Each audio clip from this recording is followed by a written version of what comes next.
আজ আবারও একটা পিঠের রেসিপি নিয়ে এসেছি। আজ বানিয়ে দেখাচ্ছি আশকে পিঠে বা সরা পিঠে। তবে সবাই যে নামটায় এই পিঠেটাকে খুব ভালোভাবে চেনে সেই নামটা হলো চিতই পিঠে।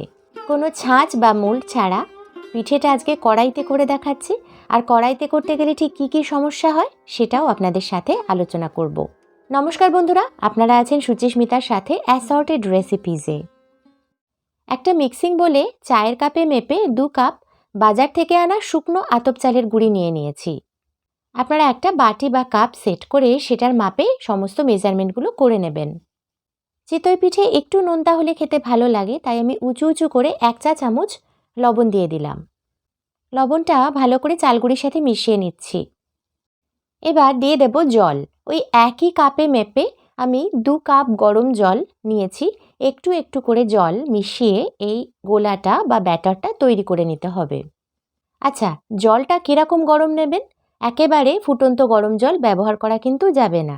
হাত ডোবাতে পারি বা আঙুল ডোবাতে পারি এই রকম উষ্ণ গরম জল এখানে ব্যবহার করতে হবে। ঠান্ডা জল কোনোভাবেই ব্যবহার করবেন না, আবার একেবারে ফুটন্ত গরম জল কোনোভাবেই ব্যবহার করবেন না।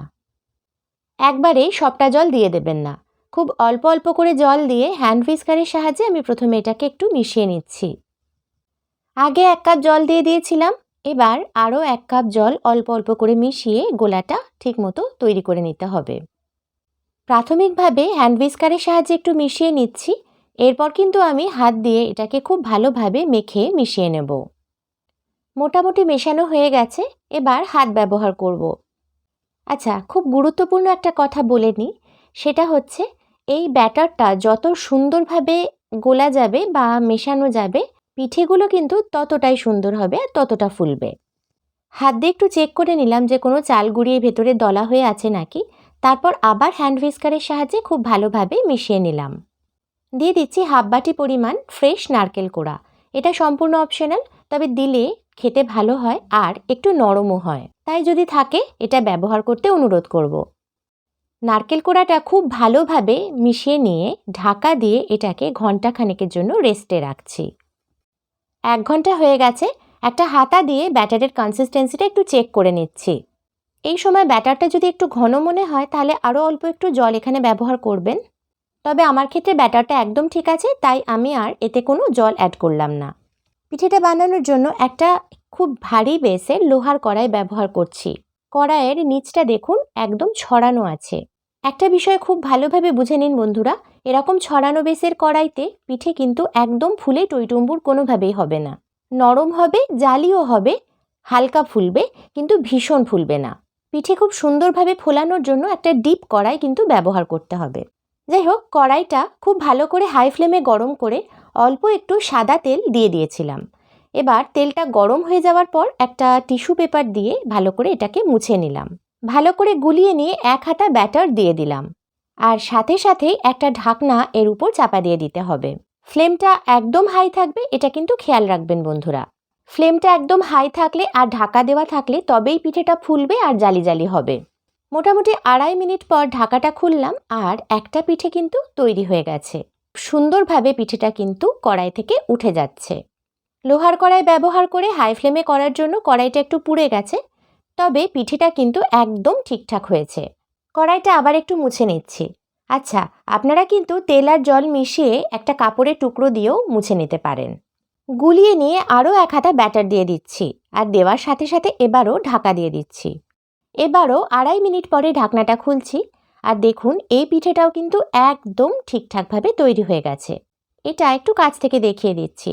জালিগুলো নিশ্চয়ই দেখতে পাচ্ছেন বন্ধুরা। অ্যালুমিনিয়ামের যে কড়াইতে আমরা রান্না করি সেই কড়াইতেও আপনারা এই পিঠেটা কিন্তু করতে পারবেন, রেজাল্ট একই পাবেন। আমি সবকটা পিঠে করে নিয়েছি। প্রত্যেকটা পিঠে দেখুন কতটা পারফেক্ট হয়েছে, জালিগুলো ওপর থেকে দেখাই যাচ্ছে। আর কতটা সফট হয়েছে আপনারা নিশ্চয়ই দেখে বুঝতেই পারছেন। তবে আবারও মনে করিয়ে দিই, এই পিঠে কিন্তু ভীষণ ফুলবে না। এই পিঠেগুলো ফোলাতে হলে একটু ডিপ কড়াই ব্যবহার করতে হবে অথবা ছাঁচ ব্যবহার করতে হবে। ব্যাটার কিন্তু একই থাকবে, দেখবেন প্রত্যেকটা পিঠে কিন্তু সুন্দর ফুলবে। যাই হোক, যেটা তৈরি হয়েছে সেটাও কিন্তু কিছু কম না। দেখতেই পাচ্ছেন মাঝের পোর্শনটা কিন্তু খুব সুন্দরভাবে জালিটা বোঝা যাচ্ছে। এই পিঠে কিন্তু আপনারা দুধে ভিজিয়েও খেতে পারবেন। এর মধ্যে যে অসংখ্য জালি হয়েছে তার ফলে কিন্তু এর ভেতরে দুধ খুব সুন্দরভাবে ঢুকে যাবে। পিঠেগুলো এতটা পারফেক্ট হয়েছে আর এতটা টেস্টি হয়েছে যে আমি আপনাদের কি বলবো বন্ধুরা, অনুরোধ করব যে অবশ্যই একবার বাড়িতে এইভাবে বানিয়ে দেখবেন।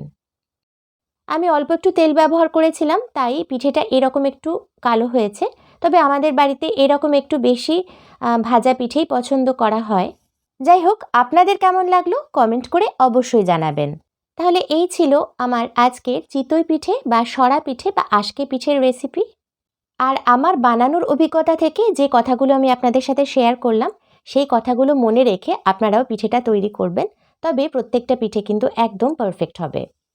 আপনারা আছেন সুচিস্মিতার সাথে অ্যাসর্টেড রেসিপিজে, আর আমি আশা করছি আজকের এই ভিডিওটা আপনাদের ভালো লেগেছে। অনুরোধ করব একটা লাইক আর অনেক অনেক শেয়ার সহ চ্যানেলটাকে সাবস্ক্রাইব করে আমার পাশেই থাকার জন্য। আজ তাহলে এই পর্যন্তই, দেখা হবে আগামী পর্বে। Till then take care, bye by.